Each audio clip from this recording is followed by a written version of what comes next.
ఈరోజు చక్కగా అన్నయ్య వర్షిప్ చేయడానికి కానీ తమ్ముడు వాక్యం చెప్పడానికి కానీ దేవుడు కృప చూపించిన విధానాన్ని బట్టి దేవునికి స్తోత్రాలు.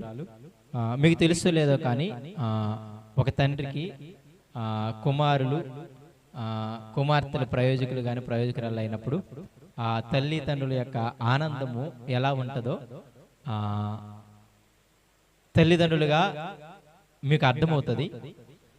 అదే విధముగా తన పిల్లలకు కూడా ఆయన మాటలని ఆయన నామాన్ని స్తుతిస్తూ కానీ ఆయన మాటలు అనగా సువార్తను ప్రకటిస్తూ కానీ ఉన్నప్పుడు దేవుడి హృదయం కూడా ఎంత ఆనందముతో మురిసిపోతుందో ఆలోచించండి. నిజంగా కదా, పిల్లలు ప్రయోజకులైనప్పుడు మీ హృదయం ఎలా ఉంటుంది? ఒక తల్లి తండ్రిగా వాళ్ళు ప్రయోజకులు కానప్పుడు ఎలా ఉంటది? అదే విధముగా దేవుని హృదయం కూడా మనము సంఘములో ఏ విషయం చేసినా పాటలు పాడి మహిమపరిచిన, ప్రార్థన ద్వారా మహిమపరిచిన, లేకపోతే వాక్యం ద్వారా దేవుని మహిమపరిచినా సరే ఆయన చాలా ఆనందపడతాడు అంట. ఈ విషయాలన్నీ కూడా సువార్త చేస్తూ ఉంటే పరలోకం నుండి దేవదూతలు తొంగి చూడాలని ఆశపడతాయంట. ఆ మాట చదివినప్పుడు ఈ సమయాల్లో ఆ మాట గుర్తొచ్చిందనమాట. మొదటి పేతురు పత్రిక ఒకసారి చూడండి. ఆ మాట ఎంత చక్కని మాట. పేతురు గారు రాసిన మొదటి పత్రిక మొదటి అధ్యాయము 15వ వచనము. నేను ప్రసంగం స్టార్ట్ చేయలేదు, అందుకే ప్రార్థన చేయలేదు, తప్పుగా అనుకోమాకండి, సరేనా? 1వ అధ్యాయము పేతురు గారు రాసిన మొదటి పత్రిక 1వ అధ్యాయము 12వ వచనము. పరలోకము నుండి పంపబడిన పరిశుద్ధాత్మ వలన మీకు సువార్త ప్రకటించిన వారి ద్వారా మీకిప్పుడు తెలియబడిన ఈ సంగతుల విషయమై తమ కొరకు కాదు గాని మీ కొరకే తాము పరిచర్య చేసిన సంగతి వారికి బయలుపరచబడెను. మొదటి పేతురు 1వ అధ్యాయము 12వ వచనము. పరలోకము నుండి పరిశుద్ధాత్మ దేవుడు సేవకుల హృదయంలోకి వెళ్ళి ఆ సువార్తికుల హృదయంలోకి వెళ్ళి వాళ్ళని సువార్త చేయమన్నప్పుడు వాళ్ళు సువార్త చేశారు, అవునా కదా?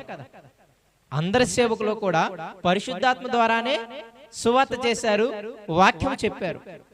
అలా చెప్పినప్పుడు ఆ దేవదూతలంట ఈ కార్యమును తొంగి చూడగోరుచున్నారు అంట.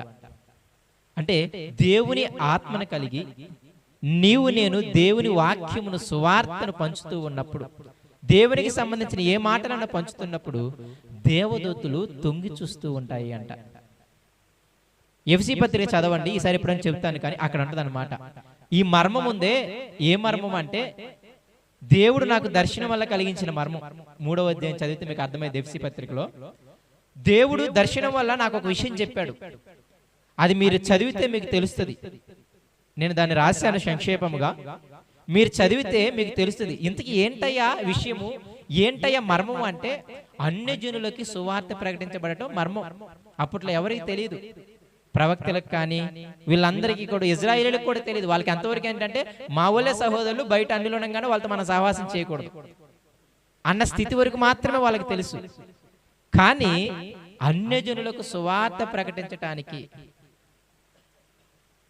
ఈ సువార్త ప్రకటిస్తుంటే దేవదూతలకు కూడా తెలియదంట. పరలోకంలో ఉన్న ప్రధానులకు అధికారులకు అనే మాట వ్రాయబడి ఉంటుంది అక్కడ. అవి కూడా ఎలా వినాలంటే తెలుసా? మన ద్వారా వినాలంట. సంఘముకి అంత ప్రియారిటీ ఇచ్చాడు. మనము సువార్త చేస్తుంటే పరలోకంలో ఉన్న ప్రధానులు ఉన్నారే, ప్రధాన దేవదూతలు, ప్రధానులు అంటే ఇక్కడ దేవదూతలు, అవునా కదా? ఆ పరిశుద్ధమైన దేవదూతలు కూడా నీవు నేను జ్ఞానము చెబుతుంటే, నీవు నేను సువార్త చెబుతుంటే, సంఘముగా మనము దేవుని మాటలు చెబుతుంటే అప్పుడు అవి కూడా వినాలి అంట. అప్పుడు దాకా వాటికి కూడా తెలియదంట. దేవదూతల చూస్తూ ఇలా సువార్త చేస్తున్నప్పుడు భక్తి పరులు ఉన్నారే, దేవుని కోసం త్యాగం చేసేవాళ్ళు, దేవుని కోసం చచ్చిపోయేవాళ్ళు, దేవుని కోసం అన్ని వదిలేసుకొని నిన్నను భరించే వాళ్ళు ఉన్నారే, వాళ్ళందరిని చూస్తున్నప్పుడు దేవదూతలు వాళ్ళని చూసి దేవుని ఆరాధిస్తాయి అంట. అమ్మో, నువ్వు ఎంత గొప్ప దేవుడువా, నిన్ను నమ్ముకున్న పిల్లలు ఎంత గొప్పగా ఉంటారా? నిజమే, జోకర్, సీరియస్ గా ఏంటి, నిన్ను నమ్ముకున్న పిల్లలు ఎంత గొప్పగా ఉంటారా, ఏంటి నీ కోసం ఎంత త్యాగం చేస్తారా? అప్పుడు వాల్యూ పెరుగుతుంది, అవునా కదా? ఒక పాస్టర్ గారిని విశ్వాసులందరూ చక్కగా చూస్తున్నప్పుడు, వాళ్ళందరూ చక్కగా ఆయన గురించి మంచి సాక్ష్యం ఇస్తున్నప్పుడు, అప్పుడు కొత్త వాళ్ళు ఎవరన్నా వస్తే అప్పుడు దాకా చూసిన కోణం వేరు, అమ్మో ఈయన కొంచెం మంచి సేవకుల్లా ఉన్నారని కొంచెం మీకు వాల్యూ మారుతుంది, అవునా కదా? మారుతుందా లేదా? నిజంగా సంఘము ద్వారా, సంఘానికి ఇచ్చిన ఆధిక్యత చాలా గొప్పది. దాన్ని మనం పొందుకోలేకపోతున్నాం, దాన్ని మనం అనుభవించలేకపోతున్నాం. కానీ మన ద్వారా అనగా నీ ద్వారా, నా ద్వారా దేవదూతలు కూడా దేవుని మర్మాన్ని, దేవుని వాక్యాన్ని, దేవుని ప్రేమని, దేవుని త్యాగాన్ని సువార్త రూపంలో చెబుతుంటే, ఆయన సహనాన్ని, ఆయన దీర్ఘశాంతాన్ని, ఆయన ఓర్పుని, నిజంగా ఇవన్నీ కూడా మనం సువార్తలో చెబుతుంటే ఆ దేవదూతలు కూడా వింటా ఉంటాయంట. కాబట్టి ఒక తండ్రి హృదయాన్ని సంతోషపరిచే పిల్లలుగా మనం ఎప్పుడు కూడా ఉండటానికి ప్రయత్నం చేద్దాం. చాలా ఆనందకరం. ఒక సేవకునిగా నేనే చాలా ఆనందపడ్డాను. మిమ్మల్ని కలిగించిన దేవుడు ఇంకా ఆనందపడతాడు. కాబట్టి మీ మీద బాధ్యత ఉంది. దానికి తగిన భక్తి జీవితాన్ని, పరిశుద్ధ జీవితాన్ని, తగిన ప్రవర్తనని అన్నిటిని కూడా మీరు మెయింటైన్ చేస్తూ దేవుని పిల్లలుగా అభివృద్ధి చెందుతూ క్రీస్తు రూపంలోకి మీరు బయలుదేరుతూ ఆ విధంగా సాగుతూ దేవుని మాటలు ఈ విధంగా ప్రతి విషయంలో మీరు పాలు పొందితే నిజంగా అది మీకును, మీ కుటుంబాలకు చాలా ఆశీర్వాదకరం. ప్రత్యేకంగా చెప్పగలను, సంఘానికి, చాలా మంది అన్యులకి అది ఆశీర్వాదకరం. దేవుడి చిన్న మాటలు మీకు జ్ఞాపకం చేయాలని మాత్రం చెప్పాను. అందరం కూడా ప్రార్థన చేసుకుని వాక్యంలోనికి వెళ్దాం. పరిశుద్ధుడా, ప్రేమ కలిగిన మా తండ్రి, మరొక మారు ప్రభువా, నిజంగా నాయన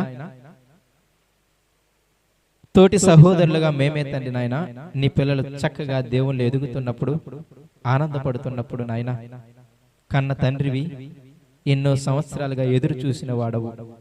మా మారు మనసుకై, మా పశ్చాత్తాపానికై మేము తిరిగి నాయన నీ చెంతకి రావాలి అని, నీవు కోరుకున్న విధంగా జీవించాలి అని మా జీవితాల్లో ఎన్ని సంవత్సరాలు నువ్వు సహించావో, ఎన్ని సంవత్సరాలు ఓర్చుకున్నావో, ఎన్ని సంవత్సరాలు దీర్ఘశాంతం వహించావో, నిజంగా ప్రభువా ఎన్ని సంవత్సరాలు మా ఎడల నిరీక్షణతో ఉన్నావో, నిజంగా నాయన నీ గుణాలు అర్థమైనప్పుడు నువ్వెంత గొప్ప దేవుడువో మాకు అర్థమవుతుంది నాయన.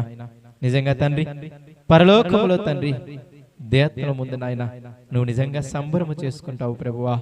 మాకు తెలుసు నాయన, సాతాను అడక్కపోయినా చెప్పావు, ఇదిగో నా కుమారుడైన యోబును చూచావా అని.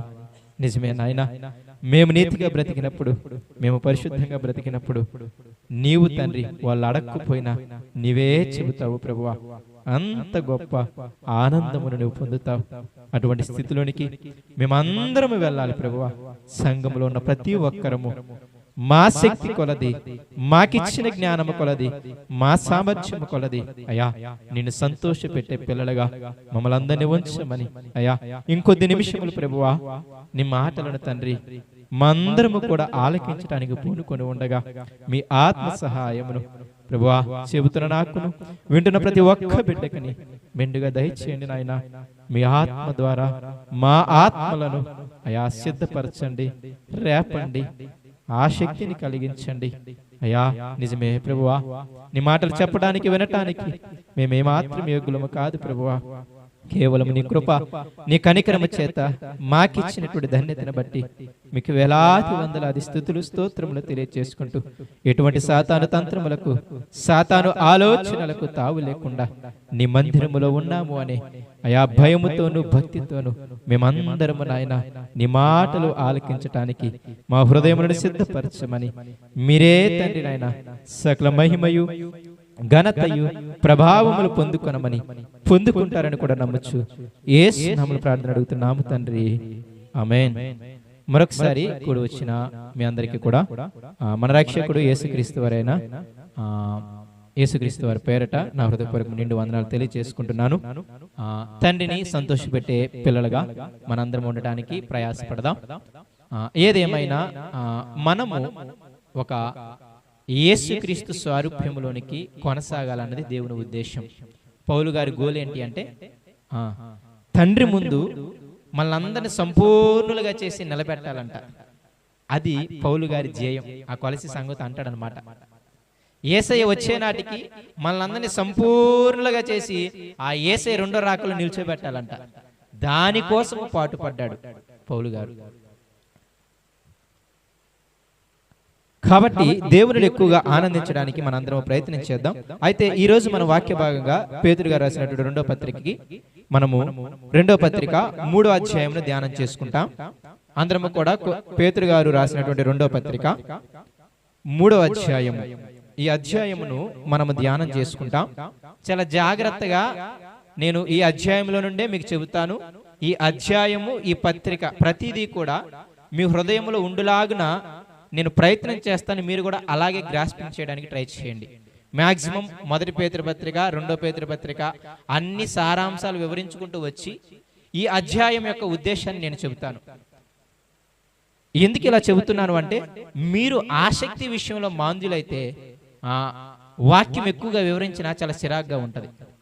వాక్యము నేర్చుకోవాలని ఆసక్తి ఉన్నవారికి, వాక్య ప్రకారంగా బ్రతకాలి అనే ఆసక్తి ఉన్నవారికి, వాక్య ప్రకారంగా జీవించాలనే ఆసక్తి ఉన్నవారికి, వాక్య ప్రకారంగా నా కుటుంబాన్ని కట్టుకుందామన్న ఆసక్తి ఉన్నవారికి మాత్రమే వాక్యము చాలా ఆసక్తిగా ఉంటుంది. లేకపోతే చాలా నిజంగా ఏం చెబుతున్నారు, తలా లేదు తోక లేదు అనిపించే స్థితి కూడా రావచ్చు.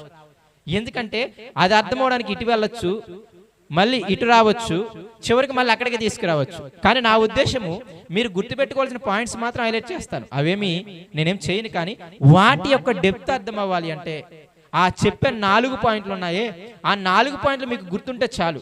అయితే ఆ 4 పాయింట్లు దాని యొక్క భావం అర్థం అవ్వాలి అంటే, దాని తీవ్రత అర్థం అవ్వాలి అంటే ఆ పేతురు గారు హృదయంలోనికి వెళ్ళి ఆయన బాధ మనకు అర్థం అవ్వాలి. ముందు ఎప్పుడైనా ఏ పత్రిక చదివినా, ఏ గ్రంథాన్ని చదివినా అసలు ముందు మీరు మీ హృదయాలతో చదవకూడదు. ఆ సేవకుడు ఏ హృదయంతో రాశాడు, ఆ సేవకుడు ఆ సంఘానికి ఏ విధమైన హృదయంతో రాశాడు, వాళ్ళని ప్రోత్సాహపరచడానికి రాశాడా, వాళ్ళని హెచ్చరించడానికి రాశాడా, వాళ్ళు సరిగ్గా బ్రతకడం లేదని బాధతో రాశాడా?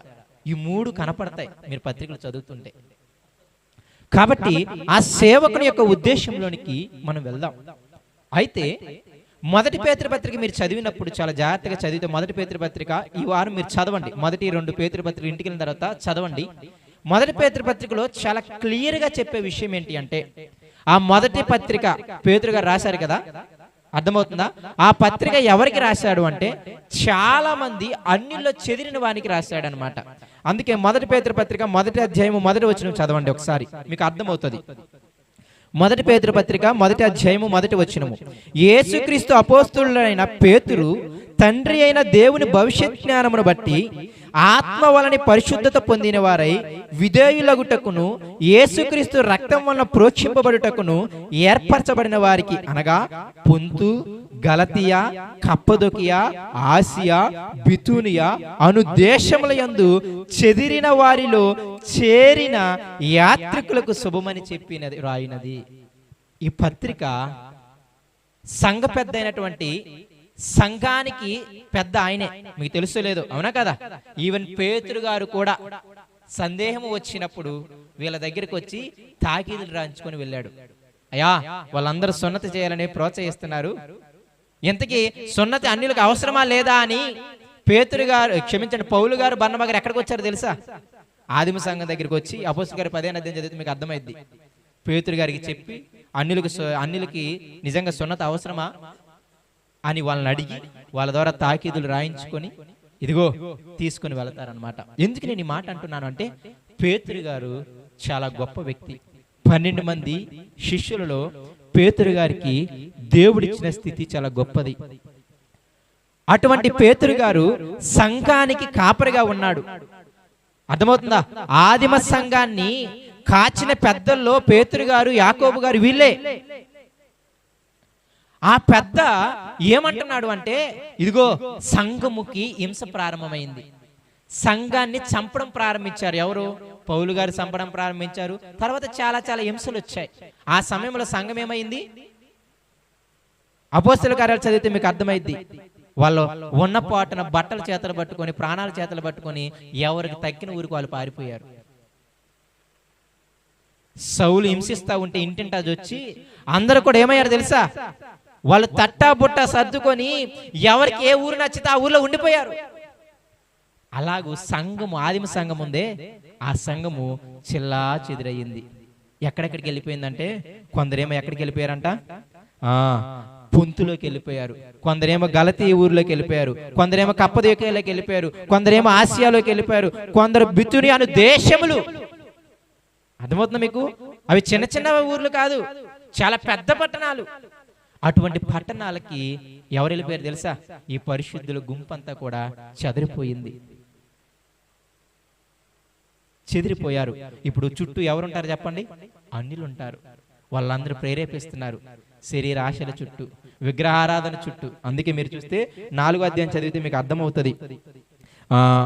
మనము 4వ అధ్యాయం 3వ వచనంలో చెబుతాడు కదా, మనము పోకిరి చేష్టలు, దురాశలు, మద్యపానము, అల్లరితో కూడిన ఆటపాటలు, త్రాగుబోతుల విందులు, చేయదగిన విగ్రహ పూజలు మొదలైన వాటి యందు నడుచుకోవటానికి ఇంతకు ముందుదే చాలు అని ఎందుకు చెబుతున్నాడు తెలుసా?